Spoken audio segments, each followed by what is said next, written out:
So, what are the 7 secrets of the transformational mindfulness teacher? My name is Sham Shaldina, and that's what I'm going to be sharing with you today. And I'm author of this book, Mindfulness for Dummies. So, what are the 7 secrets? What are the 7 things that make a mindfulness teacher really, really great and transformational? I'm going to go through them today, and I'll share a little story about each one too. So, the first one is to practice mindfulness with joy. Now, when I first learnt mindfulness, it was at a time when there was only 2 or 3 mindfulness teachers in London. I didn't have much choice. I went to one of the classes, and it was good, but it was quite serious as well. It's quite a serious atmosphere, and it was taken seriously. And that was actually okay at the beginning because there are different people going through different challenges and difficulties. But after a while, it became a little bit repetitive. It was just always this kind of heavy kind of mood about the classes. And it was only when I discovered a monk actually called Ajahn Brahm who brought some sense of lightheartedness to it.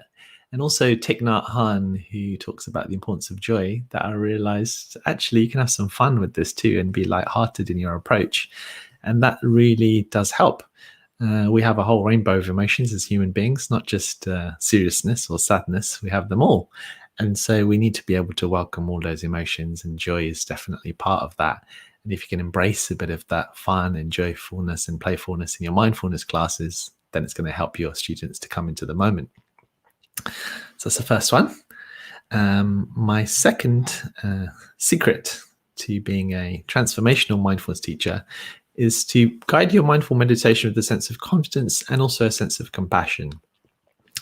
Now, part of this is about actually practicing lots of mindfulness meditation and building up your confidence to be able to share it with others. And what we do with our programs is we pair people up and we get people teaching one-to-one. So you start building your confidence up regularly. And I say with compassion as well, because and I'll talk more about this in the next one with the kindfulness bit, but it's really important to give people the sense of flexibility. Again, I've been to mindfulness classes where they say you have to sit up like this and away from the back of the chair, and your legs need to be like this, and you must breathe from your nose, and all these other different rules. But there's different barriers that people get to that. Some people can't sit up straight. They've got a back problem. It hurts a lot. Their attention is more on the pain than on the meditation. Some people have got a blocked nose. Does that mean that they can't meditate? If you put too much rules and regulations for people, they won't be able to access it. Everybody's different, and they need to find what works for them. So being really flexible and compassionate with yourself and with your students is really, really important. The compassion element is key. So the third secret is to discover and share kindfulness. Again, I'll refer to this monk that I discovered, Ajahn Brahm, and he said that we should change the letter of mindfulness and change the M to a K, from mindfulness to kindfulness. And that means that when we're cultivating awareness, it's really important to bring in the kindness, the friendliness, the compassion.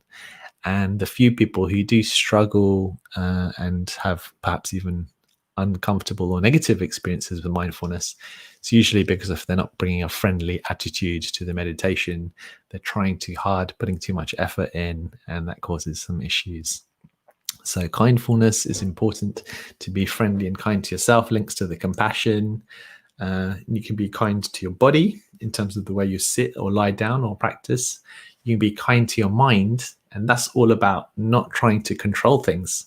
So a big misconception about mindfulness is that it's about concentration, and it's about just focus, and it's about almost being in the moment. And when your mind goes off, bring it back. Mind goes off, bring it back, as if that's what meditation's all about. But that doesn't sound like a lot of fun, and isn't really that relaxing either, or calming or focusing. It's about letting go, actually. And when you let go and you bring this attitude of letting go, the mind goes off, but then it actually comes back as well.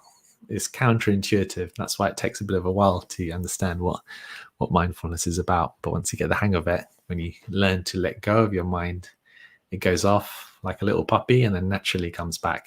And then it becomes a lot more fun to do the practice. Drum rolls for number 4. And that's to cultivate breakthrough experiences. People don't talk about this very much. It was an insight that I had, and that is I've noticed the mindfulness classes that I really enjoy and people really enjoy, especially in the early stages of learning mindfulness, is when they have a bit of a breakthrough. They suddenly understand I'm not my thoughts. They understand what acceptance really means. They start to cultivate a sense of self compassion. Uh, it's when they go from intellectually understanding to actually understanding it. That's the breakthrough. And to create breakthrough experiences in mindful classes, first of all, you need to guide deep meditations as best you can. You need to balance the guidance with sense of stillness and time for lots of silence so people can deepen their experience.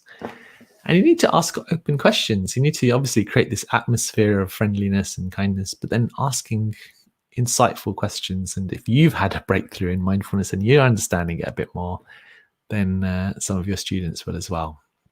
So, sounds like a really hard thing to do to create breakthrough experiences. But once you create that frame or space for people to do the meditation, they'll naturally have these breakthroughs as long as you create nice open questions for them to reflect on. I've kind of touched on this a little bit already, but embrace the creativity and fun in each class that you teach. So to give you an example, today I teach mindfulness every morning. We've got doing a 30-day challenge at the moment, and then we're going to be having a membership group starting next month too. So every morning I teach a class, and everyone is different, and that makes it fun for me because I'm not sure exactly what's going to be happening in the meditation. It's fun for the class because they don't know either, and then you can have some fun with it. Like today we focused on gratitude, and I remembered a poem that I'd found in my book that I kind of pulled out, and that was fun for me to find an old poem and share that with the group. Yesterday, I found this. I think that means mindfulness. I found this poster yesterday in my cupboard doing a little clear out, so I put that up there. So just doing something different, having something fun, and doing things with a different angle really makes a difference. So don't think that you need to be so rigid. Most mindfulness classes use the same format every week, but what you teach and how you teach that. Yes. So the next one, secrets of the transformational mindfulness teacher, is how to understand how to fill up your classes. Now, this is the one that many people have a challenge with because they think, okay, I'll just train to be a mindfulness teacher and just tell a few people and they'll all come running. But actually, there's not like when I started, when there was just 2 or 3 mindfulness teachers, there's many of them. So you need to be able to differentiate. And to differentiate, you need to specialize. And some people like to specialize in a certain area of mindfulness. But some people think, no, I just want to teach it generally. But think about what your strengths are, what area. Everyone has got their own unique strength and style. Like mine is more being a bit more creative and lighthearted, and maybe the kindfulness element and having a bit of fun with it. Another person maybe works really well with children, and so they want to specialize in that area. Another one likes gratitude, so they might want to do gratitude meditations or help people cultivate gratitude. So when you find out what your strengths are, on your passions are, and you line that up with your speciality, then people are going to love coming to you, because if you're doing what you love doing, you're specializing in an area that you really love, they're going to get the benefits of someone being a specialist rather than just yet another mindfulness teacher. And with that sense of specialization, it really kind of it makes it fun for you and for them.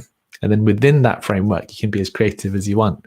So that element of specialization really, really helps. And it's actually, you don't think of it as a bad thing, as if you don't want to specialize. Think of it as a good thing. What an opportunity for you to focus on your strengths. We're so fortunate at this time that we can connect with so many different people from either our local area or all over the world and share our specialism.